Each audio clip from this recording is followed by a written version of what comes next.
This week we get 50% more shows than usual, which sounds grand, but it just means we get 3 rather than 2. It's definitely an improvement though, and it's moving in the right direction. There's a Loremasters, a battle report, and a Hammer and Bolter animation, and it all feels a lot more substantial than usual. It's great to see, and it's also really nice to know that Games Workshop will most likely keep their promise of one of each show every week and an animation every second week very soon. It's not all good though.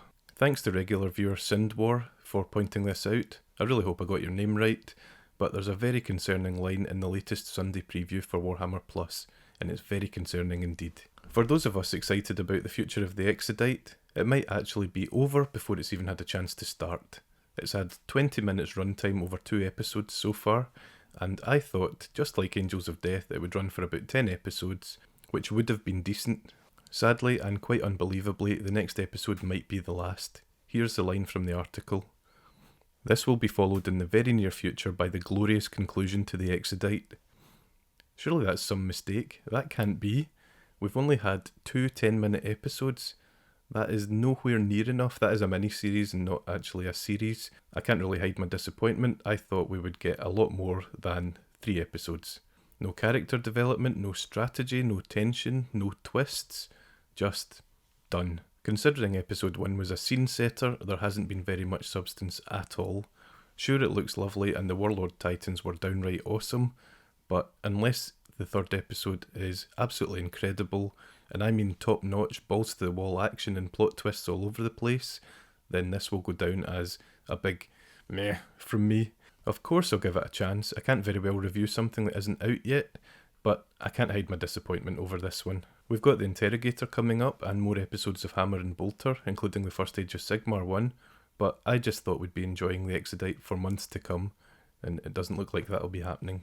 Fingers crossed it is a mistake and we'll get more episodes, but I just can't see it somehow. This is a result of decisions made years ago, and I know that they can't magic new episodes just out of thin air. I'm hoping lessons are learned for the future, and if something is going to be a limited run, 3 episodes, then we're told ahead of time so we don't expect more than we're actually going to get, and more than they could possibly deliver. I have asked on many occasions for more transparency and future notice, so I guess this is what this announcement is. Even if it's not what I want to hear, it's a good thing that they're actually telling us these things, so that it doesn't come to the last episode, and it comes out and we're like, oh, that seems to be the end of it. That wouldn't be good at all. Let me know in the comments below if you would be happy with more limited run series, if it meant we could get more of them, or if you'd like to see fully fledged long series that we could get our teeth into, might have a bit of character development and could go somewhere. This feels more like a Hammer and Bolter story than anything else. It's an interesting story, but it could be told in a short space of time and probably wouldn't need the fancy graphics. If this does turn out to be a mistake, I will be looking pretty stupid when the third episode drops. Let's get on to the reviews of the actual content, and first up we've got Warhammer Vault, and the campaign book is Sigmar's Blood.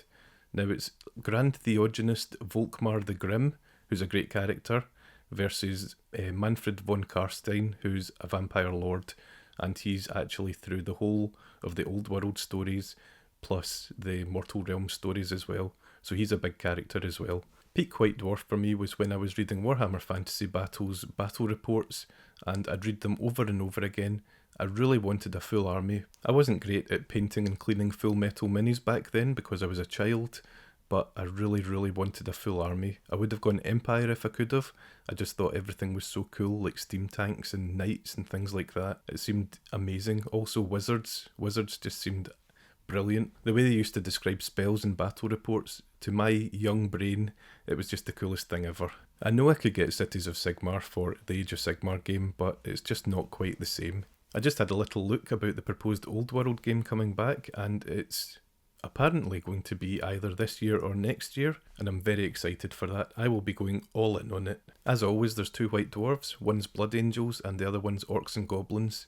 With the Blood Angel one, it was quite a momentous issue, where we got a Stormraven, a plastic one, and a plastic Furioso Dreadnought, where you could build the Librarian and the Death Company Dreadnought as well. Amazing kits for the time, and I can remember being really excited about them when they came out. I don't know if you know this about me, but my first force was Blood Angels, so love these models. Loremasters was a good one this week. It's all about Gotrek Gurnison, the Dwarf Slayer, and it was quite short at 17 minutes, but it was a great watch. Now, I wouldn't watch this if you're going to read the books, because there's so many spoilers in it, but if you're not going to read the books, just watch this and you'll be caught up. Gotrek is easily one of the best characters across both universes in the Old World and Age of Sigmar, so he's well worth a read. There was also a battle report this week, and it was Demons of Khorne v Sisters. Now, Simon played the Sisters and Ben played Demons of Khorne. I might be offending all Khorne players here, but the Demon army seemed really boring. It was a Bloodthirster, Blood Crushers, and 3 units of Bloodletters, so it doesn't seem like there were many options there. If you're a Khorne player, let me know if I've just mortally offended you. I might just be talking nonsense. I'm loving that they're adding new presenters to it, and there's not actually anything bad I can say about Battle Report. It's really hit its stride and it's a great watch. Actually, if I was going to say one thing bad, it would be sometimes they just describe the roles rather than show them. So I'd really like to see the reactions when they get a good or a bad role for something, especially something big. Sometimes it seems they've skipped a role for something quite important, so maybe that could be improved upon. It's just a small thing, but it is there. And last up, we've got a new Hammer and Bolter episode, Plague Song. At 22 minutes, it's one of the longer Hammer and Bolters, and I did enjoy it, but I do have some criticisms of it. So good things, there were Nurglings, there were good voices, exactly how I'd imagine Death Guard and Plague Marines to speak. The characters looked really like the minis that we're used to seeing, so that was nice. The Plague Guard champion was called Morior Dermatis, which is a bit cheesy. I mean, was he called that when he was a Space Marine? I highly doubt it. The main character was Sorcerer Ephesus, and he was quite Darth Vader-like in that he would just go along and kill his own forces if he didn't like them or if they displeased him. The Death Shroud bodyguards looked absolutely amazing as well. I loved that they used computers, although they were probably Pentium 2s with onboard graphics, but still, it was a surprise to see them being used because you just imagine everything's organic on a Nurgle ship, or at least I did. So that was a surprise. So here's my criticism of it. It was maybe a wee bit too relentless. It was maybe a wee bit too dark for me. There's only so many times you can see a plague-ridden skull with mushrooms growing out of it before you just think, enough. I've seen enough. I don't want to see any more. And by the end of it, I was actually pretty tired of it. If I was trying to become a Chaos Champion, the god I would least like to catch the eye of would be Grandfather Nurgle. I don't like the aesthetic. I don't want mushrooms growing out my bum or my eye sockets. I'm not keen on them at all. It is not to say it's not a good episode, it just didn't appeal to me as much as some of the other ones. But just like every Hammer and Bolter, it was a nice snapshot of something unique happening somewhere in the universe that you've never heard of before.